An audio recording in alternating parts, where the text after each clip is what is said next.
Today we're talking about the acquisition transformation strategy, and really the title of this should be What's Changed, What's Changing, and What to Watch. So again, I don't have a crystal ball, but there are some things lining up. We're seeing some trends and wanted to share a few insights with you. So that's what we're covering today. We'll do a couple quick intros. We'll do a quick recap of significant executive orders because it's important to understand sort of what kicked some of this activity off. We'll go through the strategy in detail, and then we're going to share some insights about things that we've seen from the contracting proposal acquisition side and kind of what we think might happen. So with that, jumping in, if you're new to Trident, welcome. I'm glad you found us. We are a small service-disabled, veteran-owned small business that's headquartered out in Encinitas, but we have staff literally worldwide. I'm out in Hawaii. We've got some staff on the East Coast. We got staff on the West Coast. We have a gal out in Guam. So what that allows us to do is provide pretty elastic proposal support. If that's what you need, we also do full business development lifecycle supports. If you're into capture, if you need training, any of that kind of stuff, we are your huckleberry. Core values is something that sets us apart. If you've worked with us before, I hope you've picked up on that. And I do want to mention, just because it's very timely, our core commitment is to creating flexible and portable job opportunities for reservists, veterans, and military spouses all over the world, which is one of the reasons we are where we are. But we actually got recognized for this. We did win the Vets Medallion, the Platinum Award for 2025. So very proud of that. Very proud of our team. We've got some great folks. I am Rebecca Wayland. I'm the Chief of Staff at Trident. I'm a Naval Academy grad, former surface warfare officer, reformed surface warfare officer, as I like to say.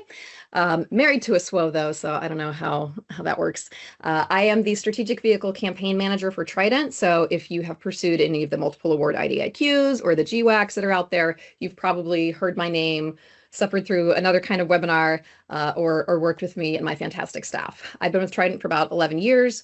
I'm the co-author of the Fast Prop Process, and I sing baritone in the Honolulu Blend show chorus. So that's my fun fact for today. All right, jumping into the reason everybody's here. So 2025 has been an incredibly dynamic year just in the world of government contracting. So in order to understand some of the trends that we're seeing, we did just want to do a real quick recap of what has changed. So we're not going to go through all of the executive orders in detail because there's been so many and not all of them are relevant. But we did want to point out some of the significant acquisition-related executive orders that came out in 2025.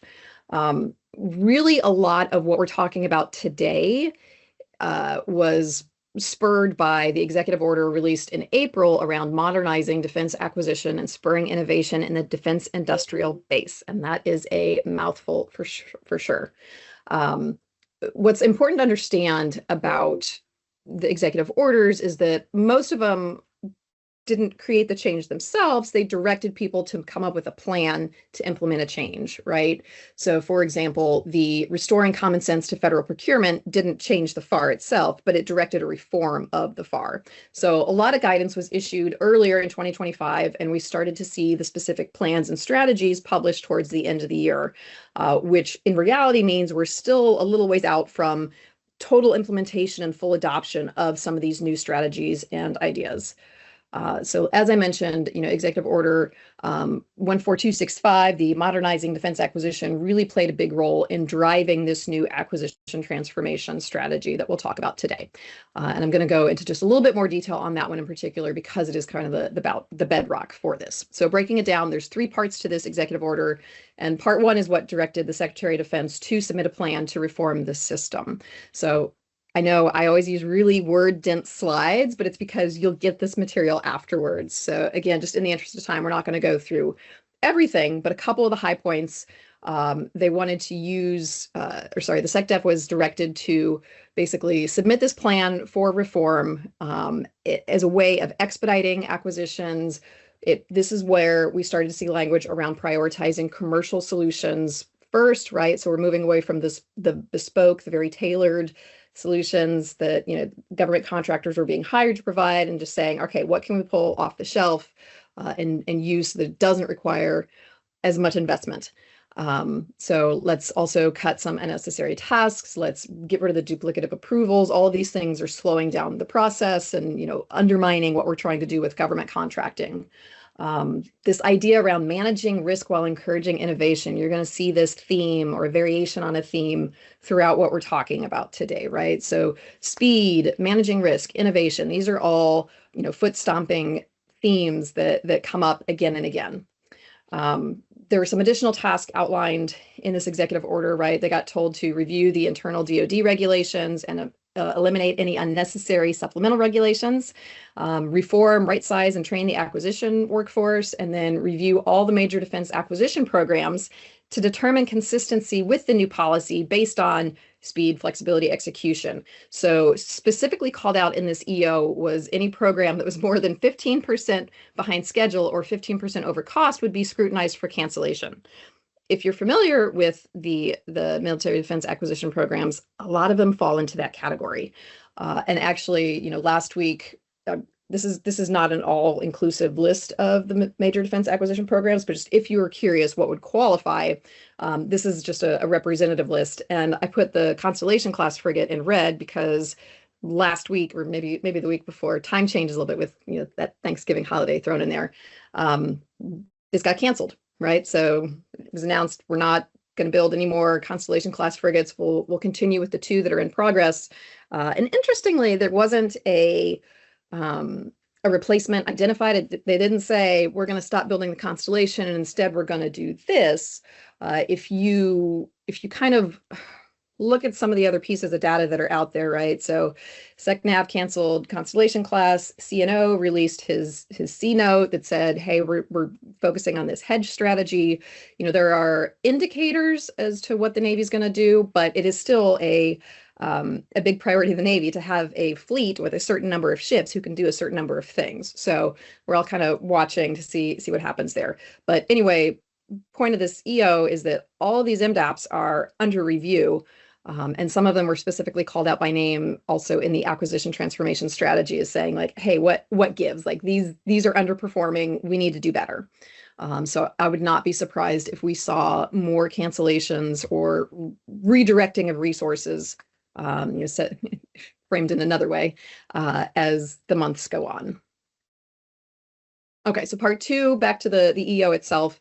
Part 2 is around strengthening our military edge. So again, this idea of speed, flexibility, innovation, that's kind of what we wanted to, or that's what they're hoping to achieve with all of these reforms.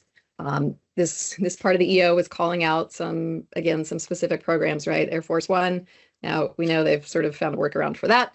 The ship programs, there's 9 of them, and they're all in various stages of behindness. So all of those are under scrutiny right now. The ICBM Sentinel, that's a program that's been underperforming. And then, they have specific heartburn with John C. Stennis because their overhaul has been extended. And so we're short a carrier right now because of the maintenance that has to happen. And all of this, of course, is framed in the context of the geopolitical, global situation, specifically with China and Russia and the things that they're doing on the military operations side of things, and making sure that we are, in a position to respond and select where and when we can respond should we need to, as things happen in the world. And then part 3, it's probably had the most interesting language of the section. So just taking a quick look at this one, but just reinforcing this commitment. Defense acquisition is supposed to give us the world's most powerful military, right? So if you frame it from, are we doing that? Are we delivering the things that our warfighters need with the speed that they need them, and the superiority that they need? Is that happening? Okay, moving on to the specific acquisition transformation strategy itself. Just to orient you to this, it's like a 46-page document. It's been out for a little less than a month. But big picture, this is designed to accomplish 3 main things, and the 5 pillars are the avenues by which they're going to do that. So what's important to note about this transformation strategy is that a lot of the concepts in it aren't new. These are things that industry has been giving feedback on for decades at this point, ideas that have been talked about. And the challenge is really going to be in changing the human behavior and not exchanging one form of bureaucracy for another. So as we go through this, you're going to see some inflection points where there's a danger of that happening. Foundationally, again, the idea is to inject a sense of urgency and have this relentless, and I'm quoting, relentless focus on speed. So the point here is to try and move the enterprise, the government contracting enterprise, from a prime contractor dominated system to something more commercially oriented and more dynamic, so more of a vendor space. 3 outcomes that they're hoping to achieve with this transformation strategy, right? Make sure that our technology and systems are modern and that we're outpacing our adversaries in terms of what we're developing and delivering. Increasing the production capacity and wartime surge capacity. For capabilities, systems, weapons, munitions. And then this last one is putting the entire acquisition system industrial base on a wartime footing with the urgency, right? It's the idea of speed again, and mandate to accept more risk, transition from this culture of compliance to one of speed and execution, and tackle the strategic challenges facing the nations, right? So this strategy, this transformation strategy really puts a lot of onus on the acquisition professionals to adopt more of this warfighting culture and mindset of, it's not something where we're worried about, the coins of money and making sure that every penny is pinched, although that is part of it. It's more about, are we delivering better solutions, equipping our warfighters so that they're more lethal? So less of a paperwork drill, more of a, hey, let's keep this operations focused, which in theory is not a bad thing. The 5 pillars, we're going to talk in detail about each one of these because they all include little sub-bullets that kind of affect what the overall outcome, what we expect to see, right? So the first one is rebuilding the arsenal of freedom and rebuilding the defense industrial base, elevating and empowering the acquisition workforce itself to rapidly deliver capability, maximizing acquisition flexibility through reduced regulations and process, developing high performance systems through rigorous enterprise technical execution excellence, and then improving lifecycle risk management. So kind of taking a multi-pronged approach to this, thinking through, all right, where do we want to go? Who are the people doing this? How are we going to sustain it if we get it in place? And what do we remove so that things can move faster? Okay, so this first one, 10 sub-bullets to this pillar, and they're all oriented around getting more vendors in the space. One of the stats you'll see if you read the 46-page document is that, they say that post-Cold War, we went from 51 prime vendors in the defense industrial base down to about 5. And really who they're talking about there are the defense contractors who are manufacturing weapons systems. So if you're curious, the 5 vendors are not mentioned by name in the strategy, but are generally thought to be RTX, which is formerly Raytheon, Lockheed Martin, Northrop Grumman, General Dynamics, and Boeing.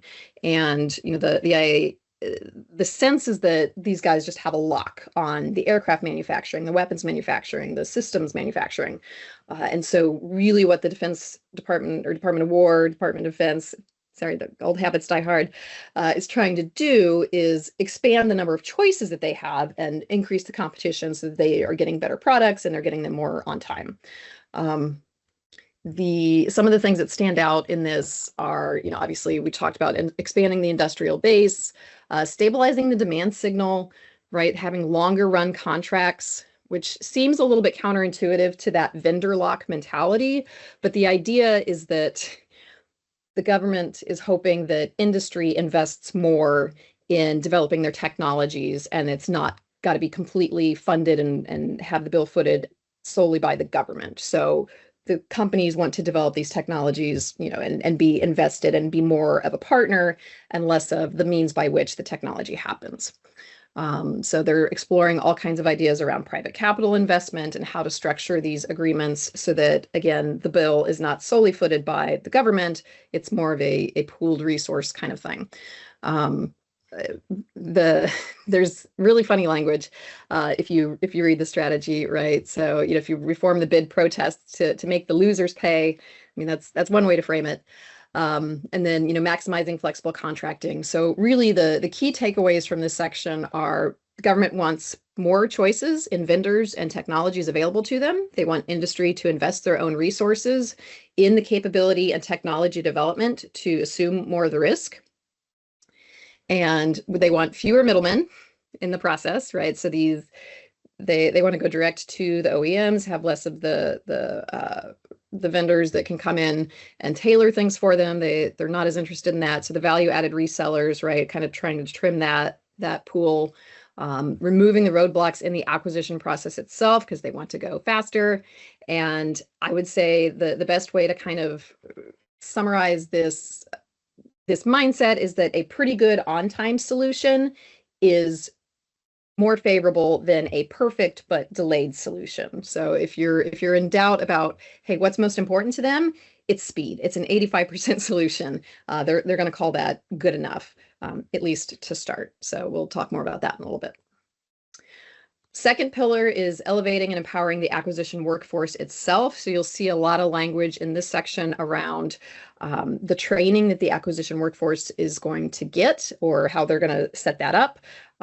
They are talking about, or one of the things that they're doing, and there's a lot of rebranding happening, right? So instead of the Defense Acquisition University, it's now the Warfighting Acquisition University. They're getting people on board with this ethos and this image around being lethal, right?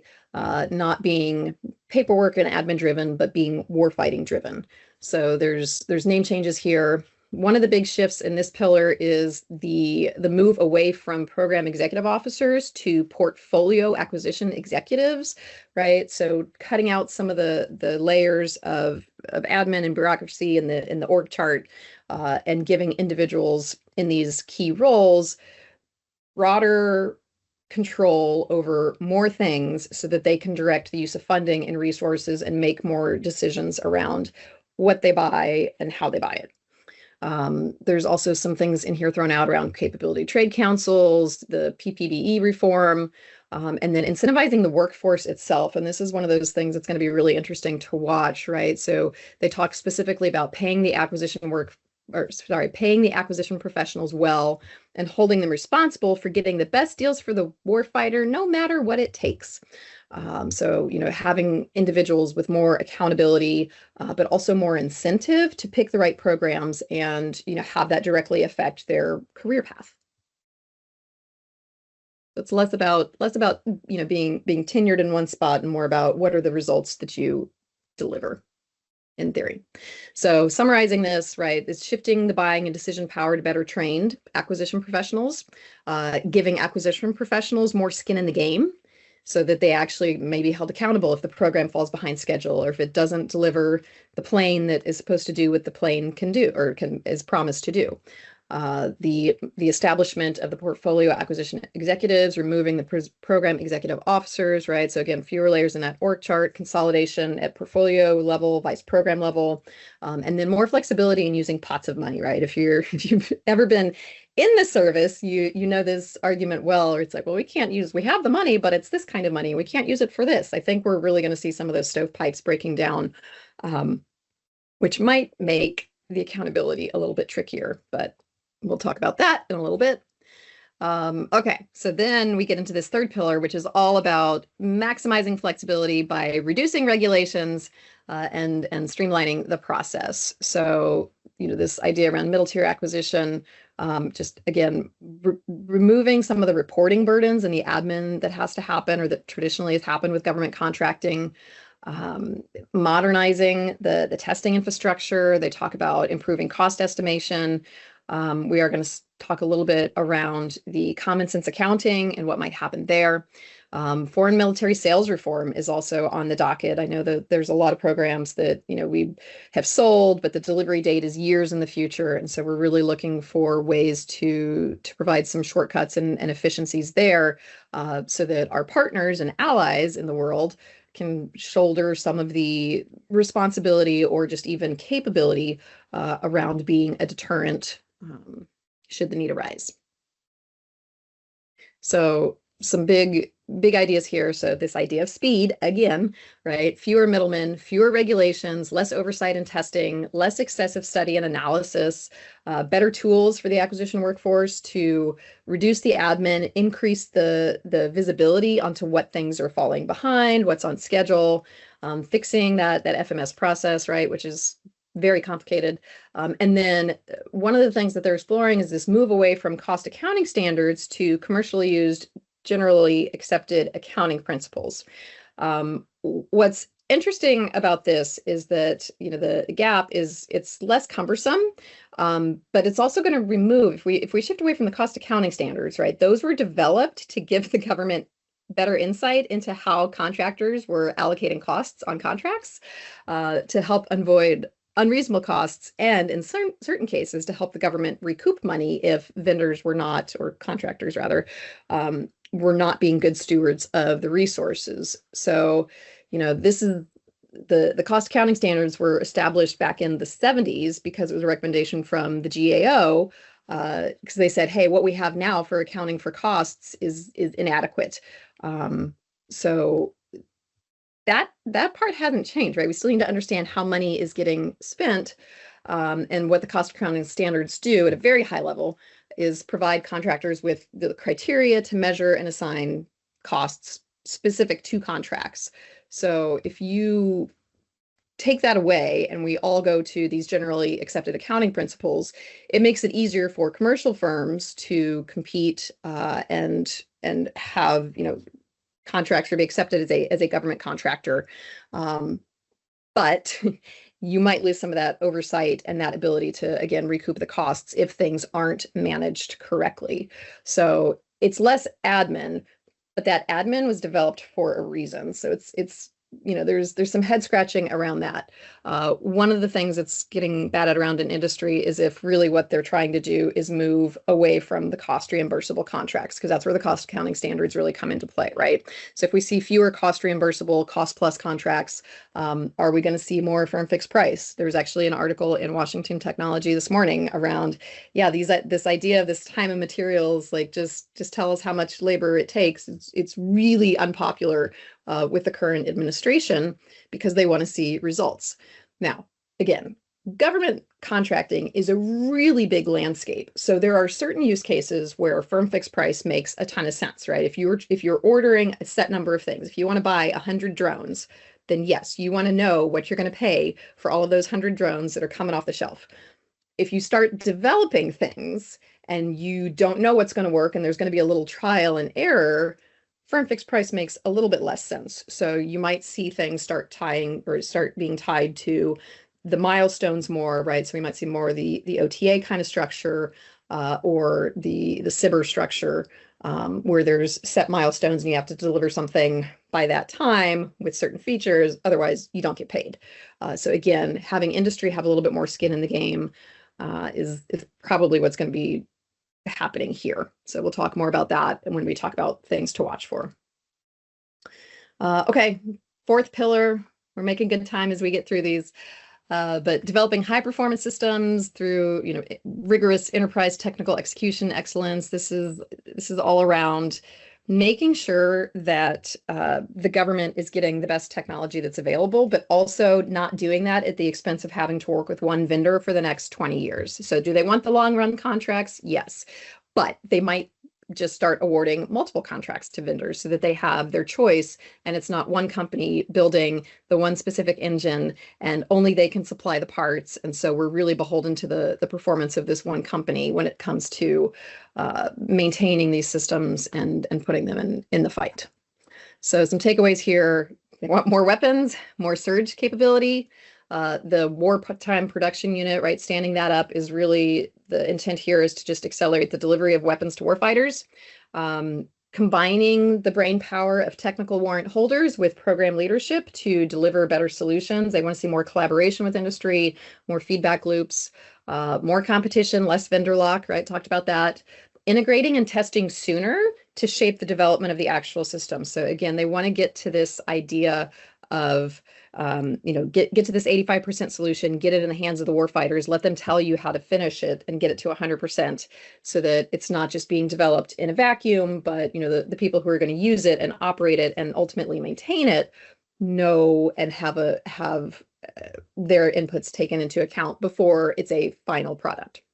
I thought this last quote was really interesting. It's actually from a 1994 Secretary of Defense memorandum that they cited in this acquisition transformation strategy. But the Department of War is not a compliance-based organization. It's a risk-based decision-making organization focused on meeting warfighter and operational needs. Some would argue compliance is still an important part of that. And we'll talk about, all the conflicting wish lists that are trying to get answered as we move through this presentation. Okay, and then the last pillar is all around improving life cycle risk management.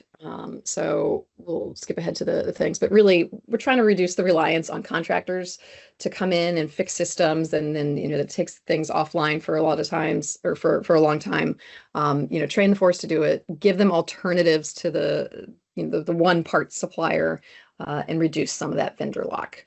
And just make sure that whatever we build and acquire and develop over the next few years is something that we can maintain and keep alive through more deliberate life cycle logistics, supply chain risk management, that kind of stuff.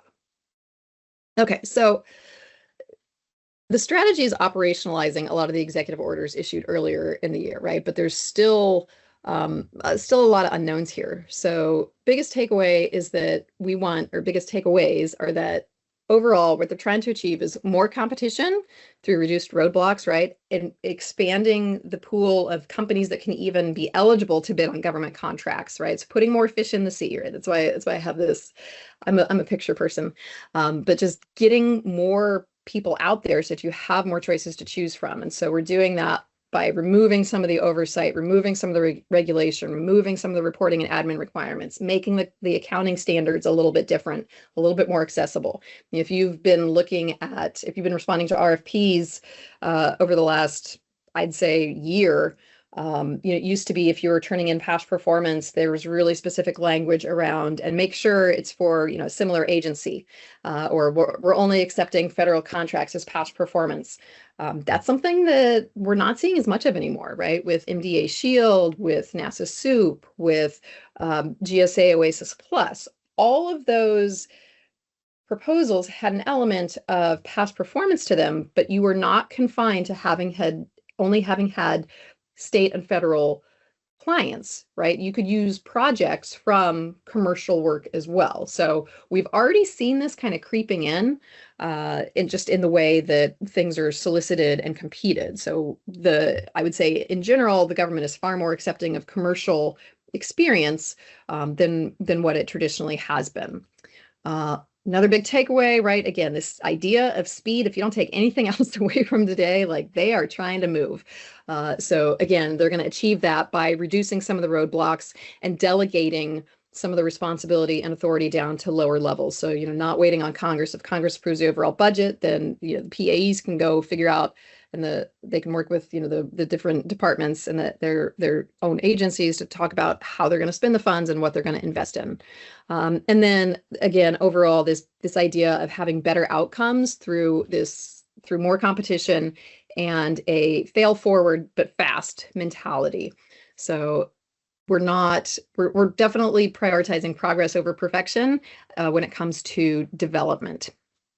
Now, what's interesting about all of these things is that they're not all complementary to one another, right? So the warfighters, what do they want out of this? They want superior solutions delivered when and where they need them. What do the taxpayers want? The taxpayers want transparency, accountability, less fraud, waste, and abuse.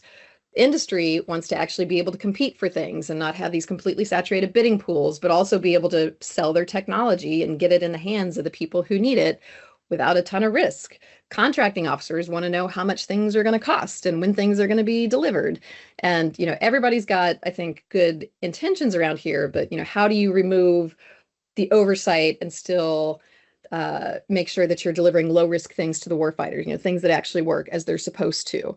There's this idea, one of the I don't want to call it hesitation, but one of the things that a lot of people are kind of watching is how do you make sure that you're not incentivizing companies in this setting where speed is so prioritized and so central? How do you incentivize them to continue to deliver high quality things over something that's less, kind of substandard or poor quality, but on time?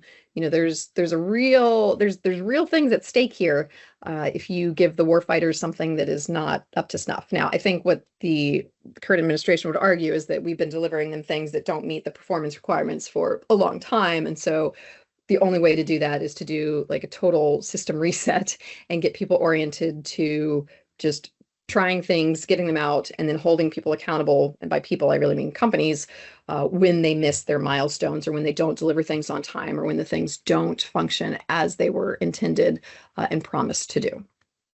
Okay, so that's the section where we've kind of talked about all the little components that the acquisition transformation strategy included.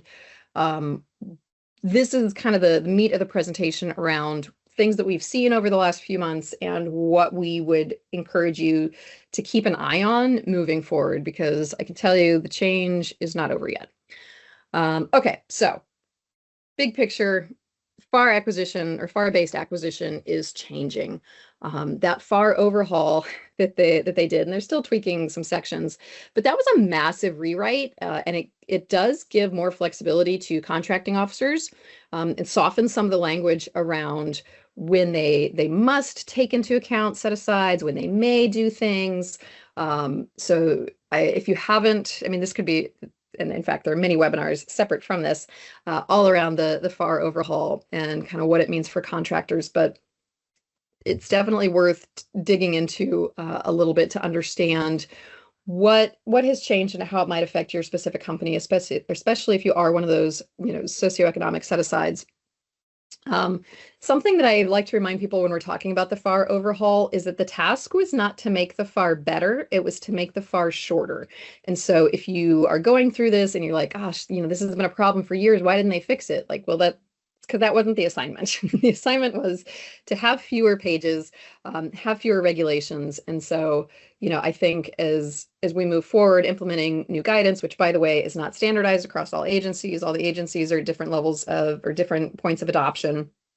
You're really going to have to stay agile and read the terms of the contract and solicitation really closely to see what applies based on what the contracting officer puts out. So a little bit of a 1-2 punch with this, right? In that they overhauled the FAR, but we're still in the comment period, but we're also seeing non-FAR based methods of acquisition being prioritized, right? So this idea of going with commercial solutions first in the acquisition strategy, they explicitly call out OTAs and CSOs. And so we're changing the FAR, but also we're not trying to do as much of the FAR-based stuff, in certain settings, right? It's not a complete blanket across the board, but just kind of, figuring out where's the balance between what we're doing and what we're not doing.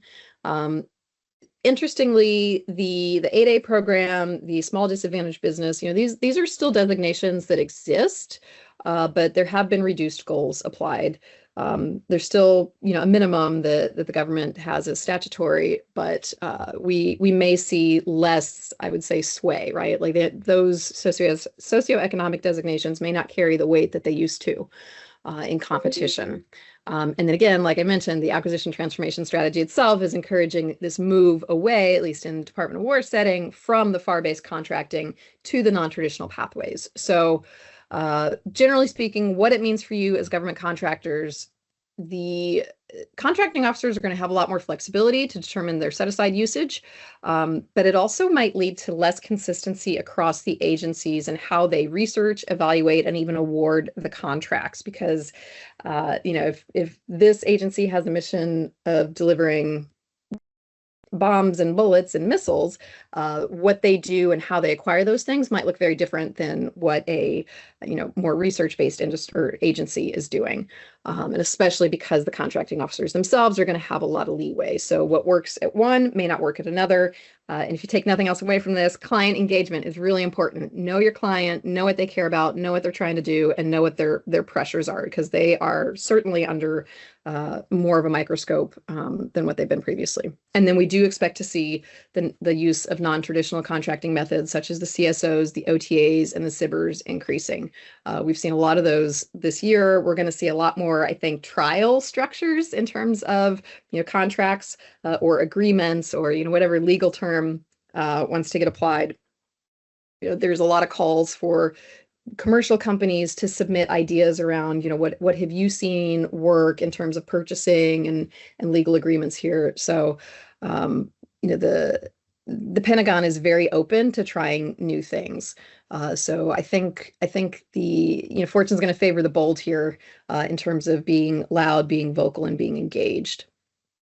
I do have a website on here. Shepard Mullen is one of our strategic partners. They've got a really great FAR overhaul tracker. So if you do want to dig into some of the changes that have been happening and how you think that's going to, or what we anticipate some of the effects being, that's a really good place to start. They break it down and explain it much more succinctly than what I could hope to.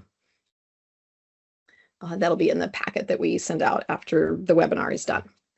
Okay, other things we think you should keep an eye out. GSA, they could potentially be taking over a lot, right? So there's an executive order that designated them as the government's IT executive agent.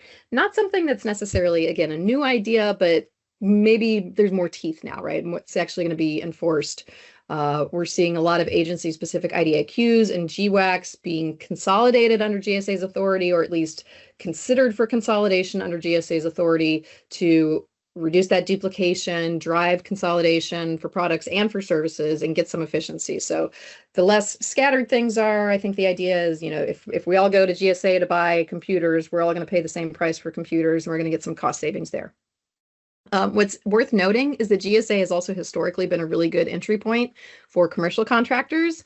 So what it means for you all is, number one, you need to have some kind of GSA vehicle because they are sort of the sanctioned, yes, GSA will be in charge of doing business on behalf of the government. So your clients are going to need a way to get to you, and GSA is a little bit of a safe zone, if that makes sense. But it also means that your bidding pool is going to be saturated. So differentiation here is going to be essential. So if we know GSA is in charge of a lot, and they've also historically been commercially friendly, you can expect that you're going to be still competing with thousands of contractors. And what's interesting is it's not just GSA, right? So MDA Shield announced their award winners yesterday, at least the first batch. And they got about 2,300 proposal submissions, and they put out 1,014 awardees. So congratulations if that was you. But that's a big bidding pool. So we will see how the task orders actually come out from that and where they go. Similarly with GSA Oasis Plus, right? Really big pool of bidders from there. And even though there's this, LPTA has a pretty bad connotation, I'd say, in government contracting, right? The lowest price technically acceptable, all the jokes around the government buying things from the lowest bidder. But if you have a lot of companies and you can all deliver somewhat similar solutions, price becomes the next thing that you're competing on. And so, we've seen pretty varied activity on Oasis Plus, just as a for instance. But things are definitely turning into price shootouts, and it's hard for the government to justify why they should pay, X percentage more for another contractor if they can't understand what's different about what you're providing. So there's some things you can do here, right? One is make sure I'm not telling you to drive for the bottom in terms of price, but I do think that client engagement and educating them around the value of your solution is going to be really important, so that when they get the proposals, they know what to look for and they understand what you can bring in terms of value. So I think you might get lucky responding to proposals where you haven't done much capture. But I think the smart companies are going to invest where they can in that client engagement. And there's still a lot of unknowns in this category, right? So what I was talking about before is GSA consolidation or consolidation under GSA, but there's still some challenges with that, right? So GSA hasn't said that they're going to take over everything that they were directed to review. So they could still say, yeah, we actually think that it makes sense for, I don't think this is likely to happen, but just as an example, they could say, yeah, we don't want to take over NASA soup. We want NASA to keep running that program because they've been doing a great job. And we think that it's going to be more efficient for them to keep doing it. They've had their own struggles too, in terms of getting a GWAC, which is, again, supposed to be for IT specific things, up and running. We're still waiting on Polaris. So, I met I'm looking at the attendee list, and like, that's how I met some of you years ago, was because you were interested in Polaris, and that thing's still not up and running. So maybe they choose to not assume certain vehicles. Maybe we don't see the consolidation we're expecting. Hard to say. So told you, I wish I had a crystal ball for you. I really do. But get a GSA vehicle if you don't have one. Okay, compliance still matters. Even though the regulations are being streamlined, right? Even though we're taking away the red tape, even though we're trying to make government contracting more accessible to commercial entities, contracting officers, the evaluation boards are still going to have a way of sifting through hundreds of proposals. And let me tell you, the fastest way to grade a proposal is to not have to grade the proposal because you didn't submit all your attachments, or you didn't name the file the right thing, or you didn't go in on time. I mean, I think hopefully everybody knows that, the deadlines are true deadlines. But, if you put in more pages than what you're supposed to, if you don't use the right font, it's really easy for that evaluation board to just put your proposal to the side because they've got 300 others to grade, and they don't need to go back to you and say, hey, could you please resubmit? We think you may have left something off. They don't have time for those conversations. So don't be difficult to grade. And this goes for OTAs and CSOs as well. So even if they're not the traditional Section L, Section M, they're still going to have instructions. They're still going to have eval criteria. They're still going to have things that you have to respond to be considered eligible to bid. Do not overlook those. Excuse me.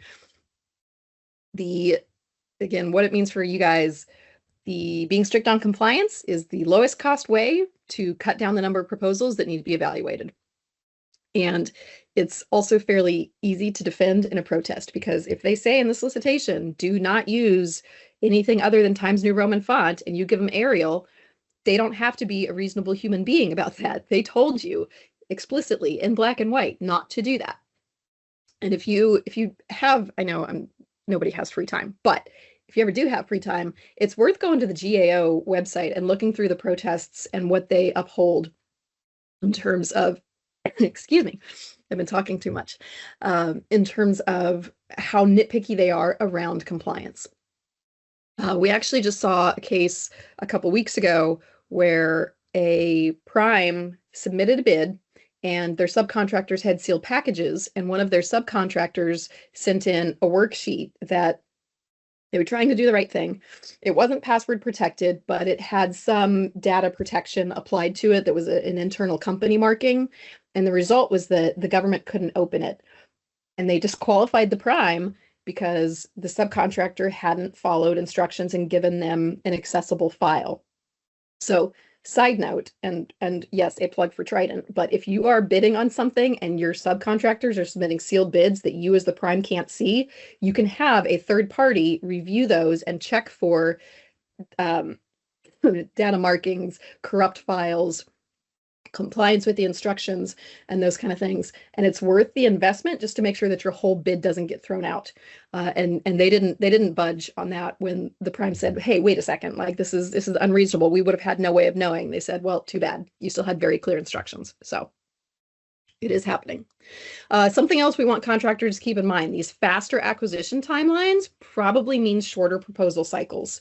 So if you don't have your certifications and designations in place when the bid is released, you may not get that grace period to acquire them before the response is due. Sometimes we see language around, oh, must have by the time of proposal award, you have to be ISO 9001 certified or something like that.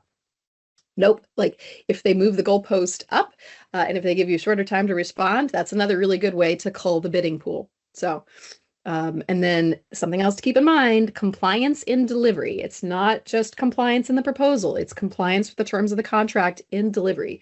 If you're missing your deadlines and your milestones, dead loans, if you combine them like I did, There's going to be harsher consequences up to and including termination of the contract. Because again, they're trying to give themselves more choices with a lot of these changes that they're making. So they aren't going to be beholden to you if you can't comply with the schedule you say you can deliver on.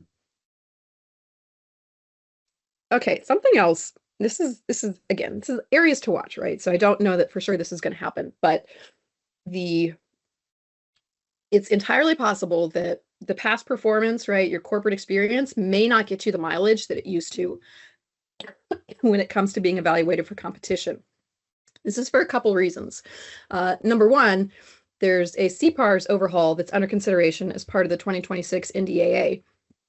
And this would basically change the whole system to a negative reports only system. So instead of saying, well, it's really hard to get outstanding, like that part goes away. I know there was a reset earlier that said, hey, if you're giving people higher than satisfactory, you have to be able to justify that. And just meeting the terms of the PWS doesn't qualify you for outstanding anymore. That qualifies you as satisfactory. So if you're going to give them a very good or outstanding, make sure that they're actually impressing you, right? And that was a little bit of a reset for people because showing up and doing the job just gets you the C. This is an even bigger overhaul than that, where the only time you would get a CPARS is if you did something wrong. And so all of a sudden, having this record, this proverbial record that follows you around is even more damaging. And you can see the list here on the slide of what would be a mandatory report, but it's things like false claims and misrepresentations. So side quest, if you're using AI in your proposals, keep a human in the loop, because we expect to see a number of issues with inadvertent false claims and misrepresentations when people rely on AI generated content and they don't QC it.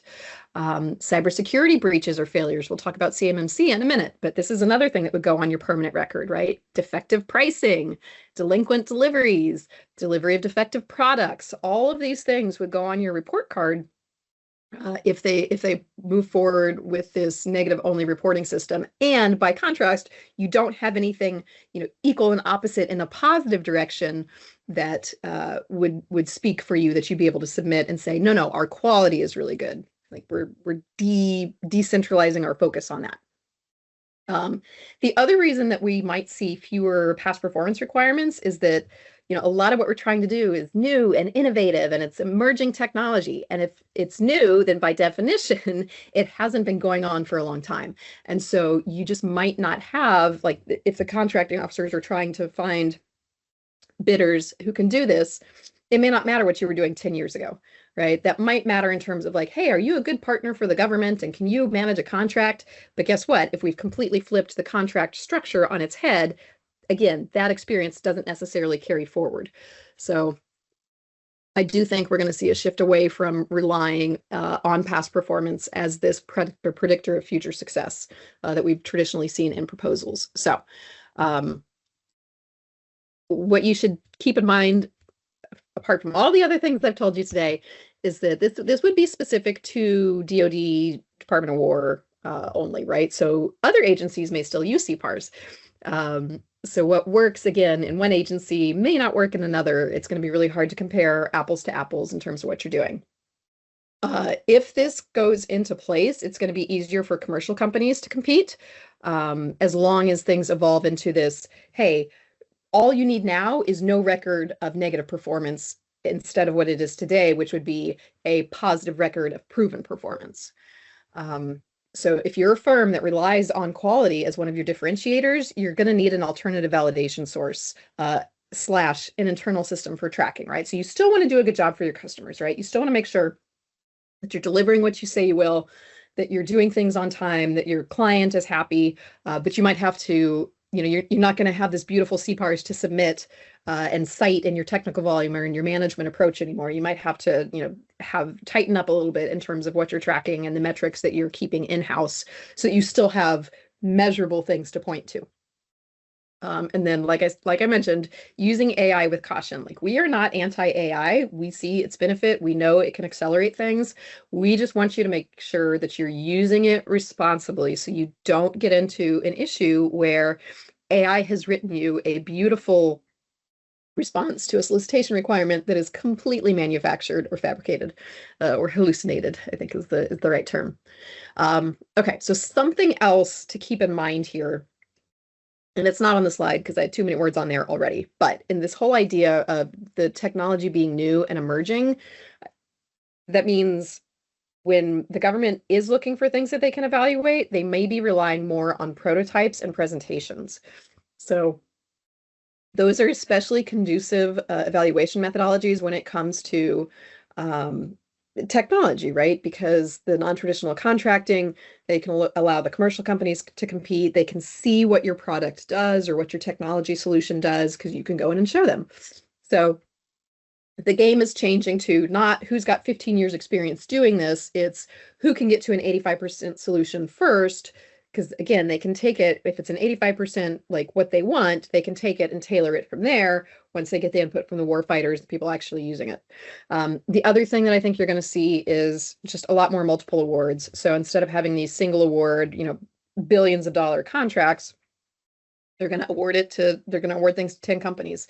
They haven't announced the winners. I haven't seen the formal announcement anyway of the Golden Dome OTA that happened a couple months ago. But if you were to look at the solicitation or the OTA, call for that, they said that they'd probably be awarding it to, they had target number of awardees, and it wasn't one. So again, just trying to give themselves more options, increase that competition. And it's really, I think, going to be a cutthroat race with a lot of these technologies that the government's trying to build between the commercial and the traditional primes. So, all right, just a few more things to touch on today. So cybersecurity and supply chain risk management, these things are critical. So despite all the lingering questions and still some uncertainties around this and the backlog, technically this is in effect. It went into effect November 10th, and it's legally binding now. And one of the things that's been called out again and again is that the defense industrial base has to be able to operate with speed and at scale, but it has to be done with cybersecurity and supply chain risk management in mind. So CMMC can be a differentiator, but if you're one of those small businesses who plans on doing business with DoD and Department of War, just know that it also requires a significant amount of planning and investment. So I think the latest estimates that I saw is, because there's this backlog of approved auditors, CMC level 2, they're telling you budget at least 6 months and probably $150K for your initial assessment. And that's if you're a small company with, 50 people or so. And it's going to be an enduring thing. So it's not that you have to pay $150K every year, but there might be additional fees required for the sustainment of that. And that's separate from what you might already be paying for IT security, managed devices, and other IT administration. What's really interesting about CMMC, right? This is trying to get to that mindset shift. Primes are going to be held accountable for the subcontractors that they team with. And so if your subcontractor has a breach or a boo-boo, that reflects on you as the prime. So being really diligent about the contracting and companies that you team with, how they do data protection, all of those are really important decisions. They always have been, but now they're legally binding, and there may be recourse there. And then if you have a POAM in place, right? If you have your plan of when things are going to be up and running, if you're doing this as part of your supply chain risk management plan that you have to submit for some of the bigger multiple award IDIQs like Oasis Plus, just expect that you may be audited. So if you say, oh yeah, we're going to have all that in place by March 2026, don't be surprised if the government comes knocking and says, hey, you said you were going to be done. Is it done? Because they've just found that a lot of people were submitting plans, but never actually putting the infrastructure in place to achieve those plans. So they're tightening down on compliance with cybersecurity and supply chain risk management. Okay, and then just real briefly, November 17th, so this is kind of late breaking, but the Undersecretary of War for Research and Engineering unveiled his 6 critical technology areas that are supposed to address the most pressing challenges facing the modern battlefield. So these are the, tactical, these all have tactical, operational, and strategic importance across theaters. And so I do think we're going to see, like, these are the hot topics, right? So if you have technologies or capabilities in some of these areas, stay tuned, because I think this is going to be driving a lot of what the research development, or what's shaping the research and development goals, as it relates to warfighters. So, okay, final thoughts for today. We do expect the final NDAA to be signed soon. Apparently, House and Senate have reached some kind of agreement, and what's holding things up is the non-acquisition related stuff that's in the bill. There's also about $30 billion and change of discrepancy in terms of what they want to approve for budgets between the two. And then, we've seen the SPEED Act introduced and the Forged Act, and we can send summaries of those. Basically, these would be the things that actually overhaul the acquisition pathways and regulations and things like that. So we have this strategy that outlines what we want to do, what we want to achieve. If we can get things formalized in the NDAA, that's actually going to drive the changes. So hopefully by the end of the year, every forecast that I've seen says they think this will be signed in early December. It's early December. I don't know. I don't know when early becomes mid. It's government contracting, so we all know that the timelines are shifty. But hopefully soon we'll see some actual guidance and regulations around this. And then just, moving forward, it's a little bit of a joke here with dodgeball, but, 2025 definitely felt like dodging wrenches in the world of government contracting between, we kicked things off. We didn't even talk about this, but with DOGE, and with the FAR overhaul, and with the executive orders, and with this transformation strategy, and with the rise of CSOs and OTAs, and then we had the government shutdown. And oh, by the way, we might have another government shutdown in January, and CMMCs. So, guys, just buckle up, expect the volatility and evolution to continue.